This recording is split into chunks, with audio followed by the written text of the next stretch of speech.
성도 여러분 안녕하십니까? 2024년 5월 7일 화요 새벽 말씀 함께 나누겠습니다.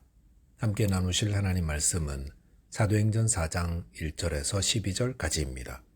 본문은 베드로가 성전 민문에서 안전뱅이를 일으키고 난 다음에 일어난 사건을 기록하고 있습니다. 본문을 통해서 하나님의 일에 반대가 있음과 종교인이 아닌 예수를 만나야 함에 대해서 묵상하겠습니다. 첫째 묵상할 내용은 하나님의 일에 반대가 있다는 것입니다.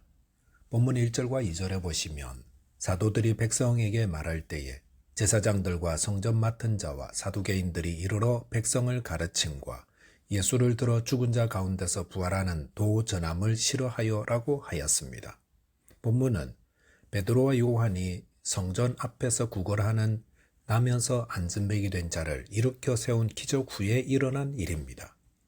나면서 안전뱅이를 일으켰다는 것은 세계 뉴스에 나올 만한 일입니다. 하지만 성령 하나님께서는 이 사건 자체만을 계획하고 계시지 않았습니다. 그것을 통해 성령께서는 다른 계획을 가지고 계셨음을 오늘 본문을 통해 알 수 있습니다. 그 계획이란 종교 지도자들의 불같은 반대였습니다.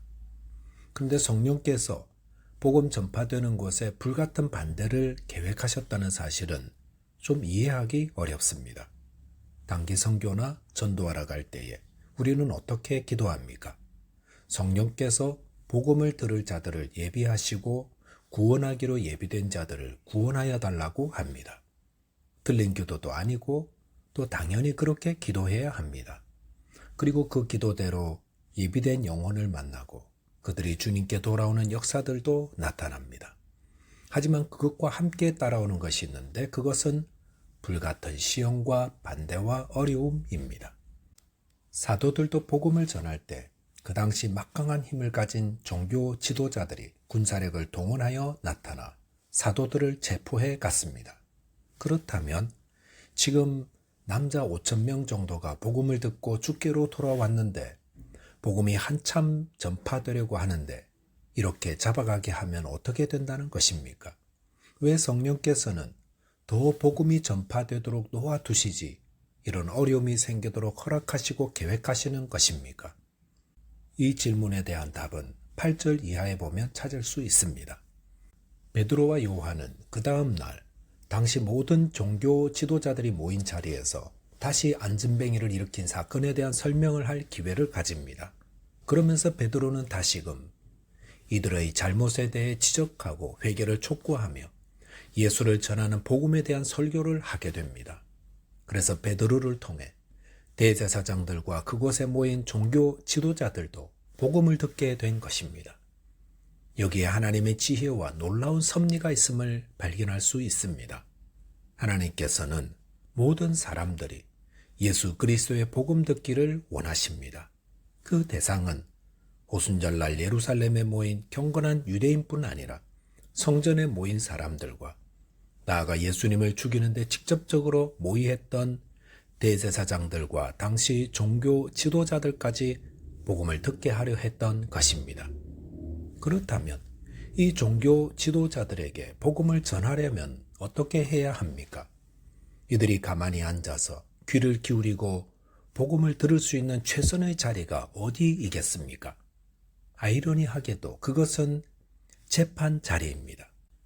비록 사도들이 피고의 자리에 있고 자신들은 신문하는 자리에 있었지만 그 자리는 종교 지도자들이 복음을 차분히 들을 수 있는 자리였다는 것입니다. 그 결과 이후에 제사장들 가운데서도 예수의 도에 굴복하는 자들이 많이 나오게 되었다고 하였습니다. 성령께서 계획하시는 바는 얼마나 놀랍습니까? 하나님께서는 우리가 알 수 없는 방법을 사용하여 복음이 전파되게 하시고 또 하나님의 뜻이 이루어지게 하십니다. 믿음이 약한 사람들은 예수를 믿고 복음을 전하는데 왜 시험이 오고 불같은 환란이 일어나는지 그 이유를 알고 싶어 합니다.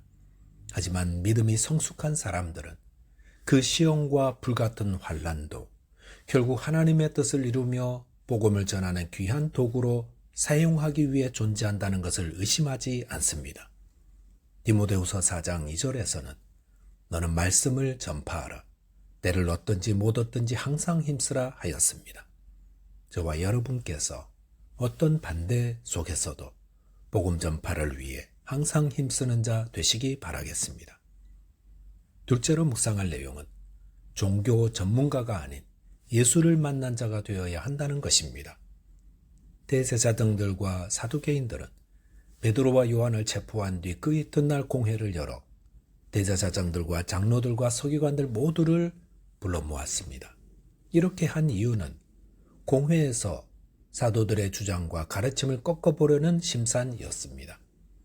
대제사장들과 서기관들은 모두 구약 성경에 대해서는 해박한 지식을 가진 박사들이었습니다. 그들이 가장 자신 있어 하는 것은 종교 토론이었습니다. 그들은 종교 전문가였기에 몇 시간이고 논쟁할 자신이 있는 자들이었습니다. 그런 의미에서 이 공회의 결과는 그들의 승리였다 할 수 있습니다. 그런데 10절에서 베드로와 요한이 무엇을 말합니까? 너희와 모든 이스라엘 백성들은 알라. 너희가 십자가에 못 박고 하나님이 죽은 자 가운데서 살리신 나사렛 예수 그리스도의 이름으로 이 사람이 건강하게 되어 너희 앞에 섰느니라 하였습니다. 베드로와 요한은 종교에 대해 말하는 것이 아니었습니다. 그들은 살아계신 하나님의 아들 예수 그리스도에 대해 증거하고 있었습니다. 그들은 종교나 신학에 대해 말하지 않고 그들이 체험한 예수님의 죽으심과 부활을 생생하게 증거하고 있었습니다. 기독교를 말로 설득하며 논쟁하는 사람들이 있습니다. 하지만 전도에서 가장 나쁜 것이 논쟁입니다. 종교 논쟁은 서로의 감정을 자극하여 결코 복음을 진지하게 듣지 못하게 합니다. 그러므로 사탄은 자극적인 소재를 가지고 논쟁하게 만듭니다. 논쟁은 몇 시간 동안 말할 수 있습니다. 하지만 그렇다고 거기에 능력이나 생명이 있는 것은 아닙니다. 베드로와 요한은 자신들이 체험한 예수를 증거할 뿐이었습니다. 그리고 그 메시지는 너무도 간결하였습니다. 다른 이로서는 구원을 얻을 수 없나니 천하인간의 구원을 얻을 만한 다른 이름을 우리에게 주신 일이 없음이니라 하였습니다. 오늘날 한국교회는 서구교회의 뒤를 그대로 뒤따르고 있습니다. 서구교회는 이미 기독교 안티바람이 휩쓸고 지나가고 수많은 젊은이들이 기독교를 떠나버렸습니다. 그 결과 교회가 텅 비어버리고 기독교가 쇠퇴하게 되었습니다. 지금 한국교회도 동일한 길을 걷고 있습니다. 수십 년 후 이런 결과는 기독교인 숫자의 감소라는 가시적 결과로 나타날 것이고 이미 지금도 그 결과들이 나타나고 있습니다. 왜 이런 일들이 일어나고 있습니까? 그것은 예수를 믿는다 하는 자들의 삶 속에 예수를 만난 체험도 없고 예수를 닮아 희생과 섬김의 삶도 없기 때문이 아니겠습니까? 성경 이야기나 어떻게 살아야 하는지에 대한 말은 몇 시간이고 할 수 있지만 예수를 만나 살아가는 체험적인 삶이 따라주지 않을 때 교회가 쇠퇴하게 되는 것은 불을 보듯 뻔한 것입니다. 사도행전의 기독교는 논쟁을 통해 복음이 전파된 것이 아니라 자기 죄를 회개하고 예수님을 만나고 성령의 충만함을 받은 자들의 진실된 삶을 통해 퍼져 나갔습니다. 우리는 무엇이 되려고 이 자리에 모여 있습니까? 새벽 기도에 오실 정도면 이미 충분히 종교 전문가의 자격을 가지고 있습니다. 나 매일 새벽 기도 나가 이 말 한마디면 큰 훈장을 제시하는 것과도 같습니다. 하지만 훈장으로 복음이 전파되지 않습니다. 우리는 예수님을 만나야 합니다. 예수님을 믿는다는 것은 나를 위해 십자가에서 죽으시고 부활하신 예수님을 만나 그분과 교제하며 그분의 가르침을 따라 헌신하는 삶입니다. 그 결과 날마다 예수님을 통해 부어주시는 그 하나님의 사랑을 누리며 그 사랑 때문에 가정에서든 집 밖에서든 어디서든 주를 위해 헌신하고 주님을 닮은 자로 살며 복음을 전해야 합니다. 그럴 때 성령께서 그런 자를 통해 사도행전의 놀라운 역사를 세워가게 될 것입니다. 기도하겠습니다. 하나님 아버지, 저희를 성령으로 충만케 해 주옵소서. 성령께서 계획하시는 바를 온전히 따르며 복음을 전하고 또 예수님을 만나 교제하는 살아있는 믿음을 가지고 주님을 섬기게 하여 주옵소서. 예수 그리스도 이름으로 기도하옵나이다. 아멘. 오늘도 믿음 안에서 승리하는 하루 되시기 바라겠습니다. 감사합니다.